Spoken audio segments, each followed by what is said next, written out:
Hello दोस्तों, तो आइए हम आज आपको पढ़ाएंगे थोड़ा सा भारत का संविधान। छोटा सा वीडियो है, इसमें जितना भी आ जाएगा उतना बताएंगे। अगर आपको अच्छा लगेगा तो लाइक शेयर सब्सक्राइब कीजिएगा। तो आइए शुरू करते हैं दोस्तों। तो अगर हम देखेंगे तो भारत के संविधान में, जिसमें 22 भाग होते हैं और 395 अनुच्छेद होता है। आपको इस चार्ट के माध्यम से मैं पढ़ाऊंगी और देखेंगे तो इसमें 12 अनुसूचियाँ होती हैं। तो आइए देखते हैं। इसमें भाग 1 होता है संघ और उसका राज्य क्षेत्र, अनुच्छेद 1 से 4। संघ मतलब अनुच्छेद 1 में देखेंगे संघ का नाम और राज्य क्षेत्र के बारे में है, जो यहाँ दिया गया है। फिर आता है अनुच्छेद 2, जो कि नए राज्यों का प्रवेश या स्थापना के बारे में है, मतलब कि किसी भी राज्य को हम इसमें जोड़ सकते हैं, हटा सकते हैं। फिर आता है 3, नए राज्यों का निर्माण, वर्तमान राज्यों के क्षेत्र सीमाओं के नामों में परिवर्तन। इसको तो आप बहुत बखूबी से याद कर सकते हैं कि हमारे जो सीएम साहब हैं उनका फेवरेट एक्ट है ये। हाँ, तीसरा वाला, हमेशा किसी न किसी राज्य का या किसी भी जगह का नाम बदलते रहते हैं। तो फिर इसके बाद आता है अनुच्छेद 4, जो कि मतलब कॉमन है कि पहली अनुसूची और चौथी अनुसूची की तरह संशोधन कर सकते हैं। फिर आता है भाग 2, जो कि बहुत ही इम्पॉर्टेंट है, नागरिकता है। अनुच्छेद 5 से 11, नागरिकता जो इंग्लैंड से लिया गया है, ब्रिटेन जिसको कहते हैं।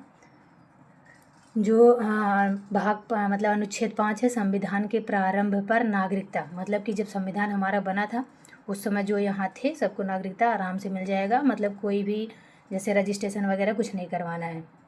फिर होता है भाग 6, पाकिस्तान से भारत को प्रव्रजन करने वाले कुछ व्यक्तियों के नागरिकता के अधिकार हैं। जैसे मतलब जो पाकिस्तान चले गए थे लड़ाई के समय, जब भारत आए तो उनको दिया जाएगा 6 के तहत। फिर 7 कहता है कि जैसे भारत से पाकिस्तान चले गए थे और फिर पाकिस्तान से भारत वापस आए तो 7 के तहत उनको दिया जाएगा।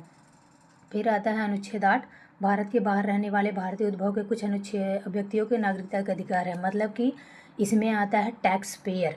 आप याद कर सकते हैं tax payers, tax payer TAXPAIR।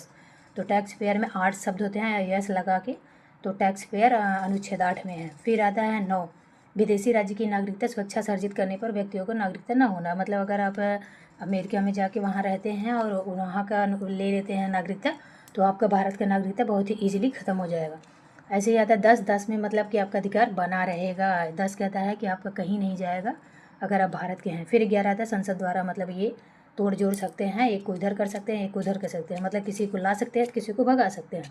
फिर आता है भाग 3, मूल अधिकार, अनुच्छेद 12 से 35, जो कि बहुत इंपॉर्टेंट है ये भी। मूल अधिकार मतलब अगर देखेंगे तो 12 में परिभाषा दिया गया है, डिफिनीसन, जो कि बहुत अच्छे समझ सकते हैं कि हमारा मूल अधिकार है क्या, क्यों है और किस लिए है, इसके बारे में 12 में दिया गया है। फिर आता है 13, बहुत ही इम्पॉर्टेंट है, बहुत